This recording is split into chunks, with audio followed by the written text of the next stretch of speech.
Assalamualaikum warahmatullahi wabarakatuh. Alhamdulillahi rabbil alamin. Wabihi nasta'inu ala umuri dunya waddin. Wassalatu wassalamu ala asyrafil anbiya'i wal mursalin wa ala alihi wa sahbihi ajma'in, amma ba'd. Sahabat Islam yang kami cinta sayangi, ada sebuah gaya, ada sebuah kisah, ada sebuah cerita yang diriwayatkan dari Syekh Abu Sa'id Al-Harqusi An-Naisaburi radhiyallahu anhu. Aku mendengar bahwa Muhammad bin Muhammad Al-Hafiz berkata, aku mendengar bahwa Al-Imam Syafi'i berkunjung ke Mekah. Ia mengatakan bahwa di Mesir ada orang terkenal yang biasa memberi sesuatu pada orang miskin.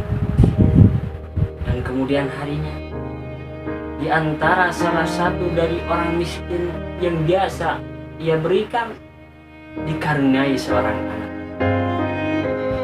Setelah itu, si miskin yang dikaruniai seorang anak pergi ke si dermawan dan berkata, aku telah dikaruniai seorang anak dan aku tidak memiliki suatu apapun. Mendengar berita gembira dicampur duka dari si miskin yang dia dikaruniai anak, lantas orang dermawan tadi beranjak berdiri, kemudian disusul dengan si miskin tadi.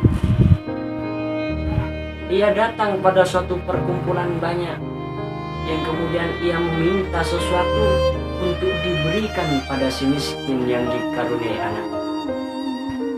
Namun satu pun tidak ada yang memberikan. Kemudian ia mendatangi suatu pusara dan ia duduk di samping pusara itu dan berkata, kiranya Allah telah merahmati kamu, kiranya Allah telah memberikan kasih sayangnya padamu. Engkau telah berbuat, engkau telah bekerja. Hari ini aku telah berkeliling pada perkumpulan banyak, meminta sesuatu yang kemudian aku berikan pada si miskin yang memiliki anak. Namun satu dari orang perkumpulan tadi tidak ada yang memberikannya. Setelah merasa selesai, si dermawan tadi beranjak berdiri, kemudian mengeluarkan 1 dirham dan dibelahnya menjadi 2 bagian. Satu bagian diberikan pada si miskin yang memiliki anak dan berkata, ini adalah bagian hutangmu sehingga Allah memberikanmu sesuatu. Kemudian pada malam harinya si dermawan tadi didatangi oleh orang, bermimpi didatangi oleh orang yang ada di pusara tadi. Dia berkata, aku telah mendengar semua perkataan, namun Allah tidak mengizinkan aku untuk menjawabnya. Cobalah kamu datangi rumahku, datangilah anak-anakku, dan cobalah gali di dapurku. Di sana ada sebuah geribah, wadah air dari kulit yang di dalamnya ada 500 dirham, dan ambillah, berikan pada orang miskin yang memiliki anak. Keesokan harinya, si pemuda dermawan ini mendatangi rumah yang dimaksud, rumah seorang yang dimimpinya. Ia mendatangi anaknya dan menceritakan peristiwa yang dialaminya semalam. Lantas si anak tadi menyuruhnya dia duduk dan kemudian dia pergi ke dapur untuk menggali tempat yang dimaksud. Setelah ia mendapatkannya, ia memberikan pada pemuda tadi. Kemudian pemuda tadi menjawab, ini hartamu, mimpiku tidak memiliki hukum apa-apa. Kemudian anak dari orang yang dalam mimpinya pemuda berkata, dia almarhum orang tuaku, dia telah berbuat kebaikan, dia telah melakukan kemuliaan, padahal dia sudah mati. Sedangkan aku tidak berbuat kebaikan, sedangkan aku tidak melakukan suatu kemuliaan, padahal aku masih hidup. Jadi ambillah ini dan berikan pada si miskin tadi.